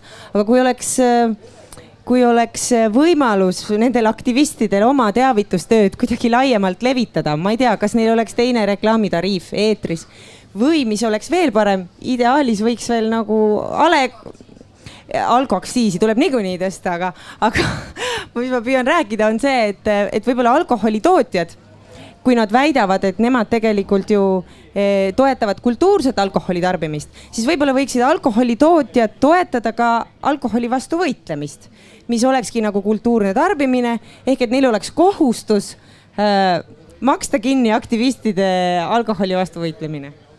Nii, ma annan korraks mikrofoni publikusse ja siis jätkame kultuuripoliitiliste vestlustega. Mina küsin siis, et kuna normaalsus on väga suhteline mõiste, et mis on normaalne, et kes on öelnud, et purjus olek on normaalne, et kas on mingisugune ühiskondlik norm, mis on kuskile kirja pandud. Et viin on teatavasti tarkade inimeste joo ja kui sa juua ei oska, siis ära joo ja ära tarbi, seda väga lihtne. Võta selle normi ja teatas, et see on normaalne. Et võta paar pokaali ja pea piiri, et tunne oma piiri, ära ületa piiri. See on minu nõuanne. Selle nõuandega tuleb kindlasti nõustuda ja kindlasti kõikide asjade puhul tuleb aru saada sellest, et inimesed kõik on individuaalselt natukene erinevad. Et Jan rääkis oma näitest, et on kindlasti ka palju teistsuguseid näiteid, palju kurvemaid näiteid, mis on lõppenud väga halvasti ja on ka neid näiteid, kus inimesed peavad mingist traditsioonist kinni, jaanipäeval hüppavad üle lõkke, olles napsi võtnud, aga muidu saavad oma eluga hakkama ilma, et annaksid halba eeskuju ka oma järeltulevale põlvele. Et see on kindlasti väga individuaalne küsimus, aga see, mida me saame riigi tasandil teha, et siin oli palju selliseid ideid sellel teemal, et kui seda asja vaadata ideaalses pildis, et milline see seis olla võiks, aga lõpuks, kui me vaatame inimeste käitumist, siis riik saab tegeleda nii-öelda kõige lihtsamini nii-öelda Harju keskmise käitumisharjumuse reguleerimisega ja seal on ikkagi need samad asjad jälle, millest Rasmus alguses rääkis, et seal on 3 põhilist komponenti, mida maailmas on ühte ja teistpidi järgi proovitud ja see on hind, ehk siis sama aktsiisitõus, millest me siin rääkisime, mille puhul me peame arvestama sellega, et me oleme avatud ruumis, avatud majandusruumis. Ehk siis kui see tõus on tubaka või alkoholi puhul väga suur, siis Euroopa Liidu tingimustes liiguvad kaubad vabalt üle piiri ja lisaks sellele on meil idanaaber või idanaabrid, kellest näiteks üks ongi rajanud oma tubakatööstuse selle peale, et ilma maksumärkideta sigaretid imbuvad Euroopasse, Euroopa Liitu. Et see kohe tekitab surve sellele mustale turule ja illegaalsele kraamile, et seal kuskil on ilmselt mingi nagu piir, mis aja jooksul teha saab, et kohe ei saa ilmselt kahekordistada neid kõiki asju. Teine asi on see kättesaadavuse teema, millest üks asi on muideks ka tegelikult see öise müügipiirang, mis mulle see ka üldse ei meeldinud sel ajal, kui see kehtestati, aga ma täna täiesti aktsepteerin seda, sest see minu arust on ikkagi osad inimeste käitumist muutnud. Ja see sama küsimus, et kui vabalt sa alkoholi kätte saad, kust sa seda osta saad ja kui palju see on kuskil eksponeeritud, kui lähedal sul lähim alkoholipood on ja mis aegadel ta lahti on ja kellele sealt müüakse ja kolmas pool on see sama reklaami pool, ehk siis kogu selle asja kaubastamine läbi selle, et see on midagi sellist, mis teeb su elu ilusamaks. Ehk siis selline ilus vale on ju, mida meile hommikust õhtu kõikides reklaamides pakutakse. Et selles mõttes liberaalse turumajanduse tingimuses peame arvestama, et need ained, millest me siin täna räägime, ei ole ainukesed pahed, mida meil müüakse millegi väga toredana, mis teeb meie elu paremaks. Aga mis puudutab muu maailma kogemust ja käitumist, siis kui tubaka puhul on suudetud võtta suhteliselt range hoiak, siis alkoholi puhul on tõesti imestamisväärne, et seda tehtud ei ole. Ja ometi on nagu alkohol, ütleme nagu tubakas põhjustab kopsuvähki. See on see esmane otse seos surmaga. Alkoholi puhul on nagu neid surmaga lõppevaid võimalusi lihtsalt nii palju rohkem. Selle võrra ta on nii palju ohtlikum mürk, sest et ühesõnaga, see oleks tõesti ilus, kui mõne aja pärast oleks meil, enam ei mäleta sigaretireklaame telekas, sest sellest on nii palju aega möödas, et kui see alkoholi puhul oleks täpselt samamoodi, et see ei tule nagu pähe, et lapsed vaatavad telekat ja ilusat elu. Ma muidugi tahaks üldse reklaami keelustada ka lastele, aga see on näiteks teine teema, sest mulle tundub, et see hakkab kõik limpast pihta, sest mõtlesin, et enne on limpa, siis on siider, siis on õlu, aga see, et alkohol on nagu nii palju drastilisem näide võrreldes narkootikumidega, kui väidetakse, et kanepist on otsetee heroiini, siis tegelikult siidrist otsetee viinani on lihtsalt nii palju lühem kui narkootikumide pool. Ja ma iseenesest ei propageeri ka narkootikume, aga lihtsalt, et veider, et seda nii suurt ohtu endiselt ei olegi nagu teadvustatud. Nii, ja ma annan nüüd korraks jälle mikrofoni publikusse. Tere, mul oleks ministrile selline küsimus, et just ilus pikk jutt oli selle kohta, et kunagi tulevikus ma lähen täna oma 5-aastase tütrega koju ja õhtul tuleb Saku reklaam, ilus, et päike paistab ja mis need mingid õlled kuskil, esimene musu ja kõik vihma natukene kallab, keegi pritsib. Ja me vaatame koos televiisorit, et mis ma siis talle ütlen, et peame veel ootama, et tegelikult kõik see, mis seal praegu tuleb, on kole ja paha, et see on ainult sellepärast, et tootja tahab nagu saada rohkem kasumit, et see, mis õige asi on, et seda me peame lihtsalt nagu ootama, et riik sellega tegeleb, et aeg ei ole veel käes. Et mida ma talle siis pean nagu ütlema või kuidas teda siis eemal hoida või, et me siin praegu nagu nii-öelda jahume. Et aga elu läheb nii-öelda nagu ikka edasi omas rütmis. See ongi jahumisfestival, kui sa tead. Seda küll, aga et mitte nagu seda praegu laiali jätta, ma tahaks seda vastust, et mida ma siis talle täna vastan pean selle kohta, kui me vaatame koos reklaami, et seal on küll kõik ilus, aga samas riigil läheb veel aega ennem, kui omavahel kokkuleppele jõutakse või mida, ütleme, midagi ette võetakse. Ja Rasmus tegelikult vastas sellele ära, et selle festivali puhul ei ole eesmärgiks mitte see, et poliitikud annaksid lubadusi ja valmistuksid järgmiseks kampaaniaks, vaid küsimus on sellest, räägite natuke teistsuguses formaadis lahti, mis me arvame, mis on võimalik ja mis mitte. Praeguses seisus sellist kokkulepet tänases valitsuskoalitsioonis ei ole, et reklaam ära keelustatakse, aga ma tuletan meelde, et alles äsja olid Eestis lubatud ka SMS-reklaamid, mis, kui mõelda jälle, et mis on läbi kiirlaenude juhtunud Eesti perekondadega, Eesti inimestega, siis see on vähemalt sama drastiline nagu see, mida teeb alkohol. Ja ka sellel teemal käis mitu aastat võitlust, enne kui sinnamaani jõuti, et see on mõistlik tegevus neid reklaame reguleerida, aga lõpuks ka ei saavutatud absoluuti. Et seal on mingid omad agad, aga põhimõtteliselt SMS-reklaamid sellisel kujul, nagu me oleme neid siin harjunud aastaid nägema, ka väga tuntud Eesti rahva lemmikute kultuuritegelaste hääle ja näo läbi, et need on nüüd seadusega ära keelatud.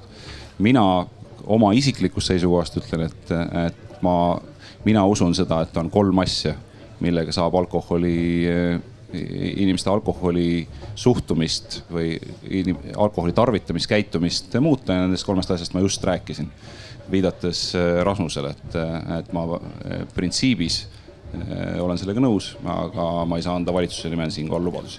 Rasmus, sulle viidati. Ja kui ma tohin lisada, minu sisetunne, ja ma ei tea, kui adekvaatne see on see, et tegelikult on laual ja mitte enam laua all või sahtlis nagu väga hea pakett meetmeid, mida mitmed Riigikogu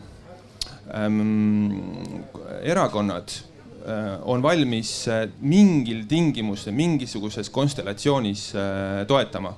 Lihtsalt täna ei ole veel see aeg käes. Aga samas võib-olla ongi nii, et me jookseme siin maratoni, mitte sprinti. Et see aeg kindlasti tuleb, et mina olen selles mõttes hästi optimistlik. Et need asjad, millest nagu Jevgeni Ossinovski eile rääkis, millest Indrek täna räägib, et mulle tundub, et see ei ole ainult selline suitsukate, et me lihtsalt räägime ja nagu jahume sellest, vaid et see on täiesti nagu hoomatavas kauguses, et riik kehtestab jõulised meetmed alkoholi turu tugevamaks reguleerimiseks. Üks küsimus publikust veel. Mul on selline ettepanek. Igasugune alkohol kõigepealt bensiinijaamadest välja, ka lahja alkohol. Aitäh! No see on osa sellest samast kättesaadavuse teemast, et see ja. Tuletan meelde, et meil on jahumise festival. Ma olen ka täiesti härraga nõus, et ei ole vaja teda müüa igal pool, et tegemist on täiesti eriklassifikatsiooni kuuluva kaubaga. Ta ei pea kuuluma teiste toodete hulka, sortimenti nagu. Aitäh, et ma olen Indrek ja mul on selline mõte, et mida ikkagi meie saaks igaüks veel ära teha, et ühelt poolt muidugi vähem juua, aga siin oli vaidlus, et kas me räägime alkoholist või mitte, et pigem peaks küsimus olema, et kuidas me räägime. Et me oleme kuulnud hästi palju lugusid, et ühelt poolt Janni lugu, et jõi, aga tegi tööd, et hea küll, lõpuks tuli see seletuskiri, et ta andis sellise õpetliku noodi. Teisalt me kuulsime lugu siin, et alkohol on tarkade inimeste jook. ja seesama lause oli kasutatud tegelikult siis võitlemaks alkoholi vastu, et ja ka kui nüüd me mõtleme natuke, et mida see sõnum või mida see lause tegelikult edastab, et ilmselgelt umbes 75% inimestest peab ennast 25% kõige targemate hulka ja ausamate hulka kuuluvateks ja tegelikult me räägime iga päev ise neid lugusid ja mulle tundub, et see, milliseid valikuid me teeme alkoholist rääkides on just tihti tähelepanuta jäänud. No ja hästi suur osa on ikkagi eeskujul selles mõttes, et kui me tahame, et kasvaks peale kultuursem alkoholi tarbiv ühiskond, siis ainus viis ongi olla eeskujuks, et ühtepidi on hea reklaam, aga see, et see ei ole norm, et see ei kuulu hea toreda mõnusa ajaveetmise juurde see, et vanematel on oma sõpradega kogu aeg veiniklaasid ees. Ma tahaks korraks tulla tagasi selle alkoholireklaami küsimuse juurde, sest see on kultuurivaldkonnaga minu meelest hästi tihedalt seotud ja mu küsimus on selline. Näitlejad, miks te teete alkoholireklaame? Miks te osalete nendes? Kas te teete seda sellepärast, et te olete ahned, nagu siin kultuuriminister peaaegu nagu et viitas, et seal makstakse nii hästi? Nii, kasuta võimalust praegu. Ma väga suure südamerahuga tulin siia nendel teemadel rääkima, sest jah, mina olen Evelin, ma olen olnud oma elus purjus, tunnistan üles, aga ma olen Evelin, kes on ära ütelnud kõik alkoholireklaami pakkumised ja SMS-reklaami raha lugemised, nii et ma tõesti ei ole seda teinud. Ja ma tegelikult tuleb tunnistada, et kui ma märkan kolleegi, kes teeb alkoholireklaami, siis ma tegelikult see on küsimus. Ma ei arva üldse Jannist halvasti, et ta teeb Tele2 reklaami. Minu arust on väga toredad reklaamid, Jan, sul, mis sa teed. Aga mis Tele2 inimestega teeb? Mis ta ikka teeb? See oli nali. Just. Aga küll ma vaatan seda kolleegi veits kõvera pilguga, kes teeb alkoholireklaami. Aga see on minu sisetunde küsimus, nii et see tegelikult on küll teema näitlejate seas, et see on teema, jah, ma võin seda kinnitada. Mina võin ka kätt südamele pannes öelda, et vähemalt mingi kergendus, et SMS-reklaamidele ma olen öelnud ei, mul on neid pakutud küll paar korda, aga kunagi ma olin Saku nägu ja tegin seal päris palju klippe Sakule, aga enam ei tee. Aga miks? Et mul on nii hea meel, et siin kõik inimesed enam ei tee, aga kas siis need, kes teevad, on lihtsalt halvemad inimesed või? Ei ole halvemad inimesed. Neile võib-olla ei ole pakutud siis teist reklaami, sest raha on ikka lõpuks väga vaja. Nendel ei ole seda õnne, et nendele aga ma olen nõus sellega, Tele2 reklaami teha. Et see on, sa oled, sinu nägu on ühiskonnas tuntud mingitel põhjustel, siis sa tegelikult edastad ka mingisugust signaali sellega, et see on nii-öelda avaliku elu tegev inimese vastutuse küsimus. Ja ma lisaks veel omalt poolt, et eks me kõik tegelikult, meil on ju soov kõigil saada paremaks ja liikuda paremuse poole ja kardame seda hetke, kui me lööme käega, et mul suva lähen tänasest nüüd vormist välja aitab. Et me kardame tegelikult seda hetke, et me ikkagi tahame ju paremaks saada ja minul on ka eesmärk tulevikus üldse ainult Eesti osalusega firmadele reklaame teha ja ka Tele2-st loobuda, aga ma arvan, et ega me kaua enam seda ei tee ka, et leitakse uued näod varsti. Oota siis selle kokkuleppega. Nagu Indrek Saar ütles ka, et sinu küsimuse peale, et mis ma tütrele kodus ütlen, et näed, et SMS-reklaamid juba on keelatud. Varsti lõpevad need alkoholireklaamid ka ära, sest et ütleme, iga terve mõistusega inimene ütleb, et see pull ei saa ju kaua kesta ju. Et see on ju siilile ka selge ju. On ju nii.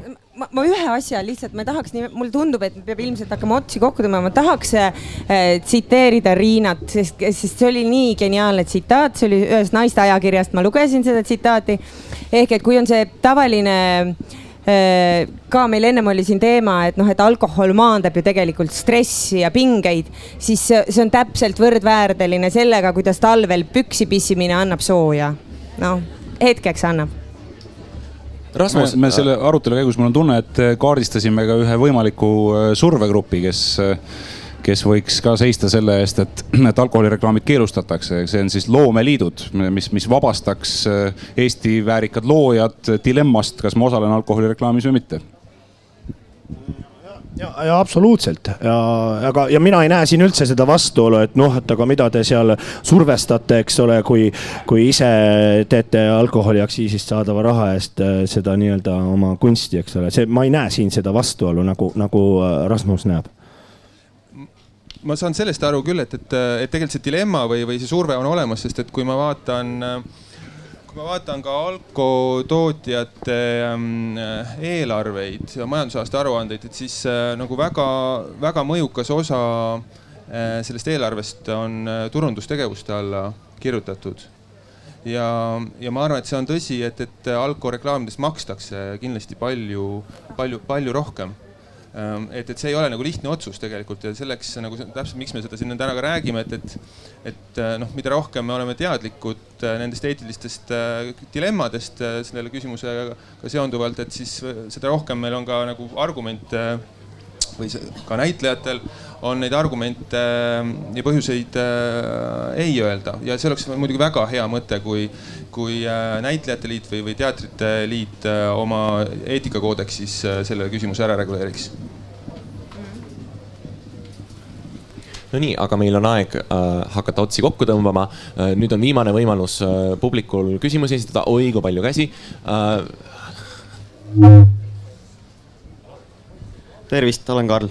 Eilsest ühest teisest arutelust jäi mõte, et lukud on loomadel ehk siis keelamine võib-olla ei aitaks nii väga, aga üks mõte oleks, et miks ei ole nagu alkoholireklaamide kõrvale meil võimalik panna antireklaami, sama glamuurset, sama ägedat, näidata, et sa saad vabalt head aega veeta ka ilma alkoholita. No siin oligi tegelikult sellest juttu, sest et selleks ei ole ju raha, sest seda teevad aktivistid. Just, ja seegi mõte käis siit läbi ennem just. Teine ratsionaalne argument, ma ei ole kindel, kas see siin veenab, on see, et see ei tööta. Et kui sa paned kõrvuti nagu mingisuguses väga positiivses võtmes nagu kuulis olukorras selle alkoreklaami ja paned sinna kõrvale samaväärselt mingid šokireklaamid, mis suga võib juhtuda, kui sa alkohol tarbid, on ju. Et siis uuringud näitavad, et sul nagu domineerib, meelde jääb see positiivne pool. Ehk et nagu võrdväärses koguses nagu šokireklaami või nii-öelda ennetust ikkagi ei anna sulle seda tulemust. Et see ei ole lahendus. Ma annaks, kuna meil aeg. See on muinasjuttudes ja ooperites on ka paha tegelane alati huvitavam. Ja antireklaam on ka reklaam. Ja mängida see minu meelest ka see ei töötaks. Ise on ka mängida huvitavam paha tegelast. On küll jah. Ainult üks kiire kommentaar, et minu meelest kultuurirahvale tehakse natukene liiga, sest üks kolmnurgalüli on puudu või vahelüli ehk meedia. Ja meedia elab täpselt samamoodi sellest nõelast veenis ehk alkoholireklaamist. Indrek Saar võib kinnitada, et üks tugevam survegrupp SMS-reklaami keelustamisel olid kommertstelekanalid. Ehk et Saku, A. Le Coqi, kõigi teiste alkoholitootjate marketingi eelarvest hoitakse üleval ka Eesti meediat. Ja see on ka tõkkeks, miks Eesti meedias kirjutavad inimesed ei taha alkoholi vastu nii vabalt kirjutada, et kuidas sa kirjutad ju, see on iseenesest tsensuuri küsimus, et ma ei saa oma kõige suuremat reklaamihandjat ometigi munadesse lüüa. Et see on üks asi, mida peaks lihtsalt arutama ja teadvustama. See on väga hea tähelepanu juhtimine, et tõepoolest peab arvestama sellega, et mõned kanalid võib-olla hakkavad lahkuma jälle vabalevist, kui nende reklaamivõimalusi veel kord piiratakse milligiga ja nii edasi. Et see kõik on juba kord SMS-laenudega tegelikult läbi käidud. See on väga-väga tundlik ja omab märkimisväärseid surverühmasid ka sellise igasuguse piiramise vastu. Tervist, Raivo. Võib-olla see on hetke mõte, aga võib-olla me elame igasugusest kvootide seadmise maailmas ja küll ei tohi siin kihnlased räime püüda ja ehk on siis võimalik riiklikult paika panna puhta alkoholi aasta tootmise kvoot, hakata kuidagi sealt peale ja siis hakata iga aasta seda vähekene vähendama, et noh, ma ei tea, joome veerand aastaga ära kõik, mis ja ülejäänud aja saame rahulikult nagu kaine peaga siis teatrit vaadata või teha, nii et aitäh. siis oleks nagu esimene kvartal aastast oleks teatrivaba. Pühendunud alkoholil järgmised 3 kvartalit. See oleks meile puhkuseaeg siis. Ja pikk puhkus näitlejatele. Nii, aga nüüd tõmbamegi otsad kokku. Mul on väga hea meel, et te siin kõik olite ja tulite ja tulge ka järgmisele arutelule, mis algab nüüd tunni aja pärast kell 15.30. Teemaks on sotsiaalne vastutus for dummies, kus me õpetame lolli näitlejat Veiko Tubinat, kes tahaks hakata ühiskonnas aktiivseks arvajaks, aga ta ei tea, kuidas.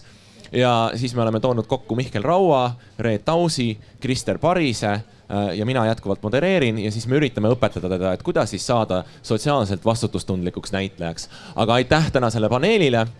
Jan Nuuspõld, Indrek Saar, Evelin Võigemast, Rasmus Rask. Ilusat festivali jätku!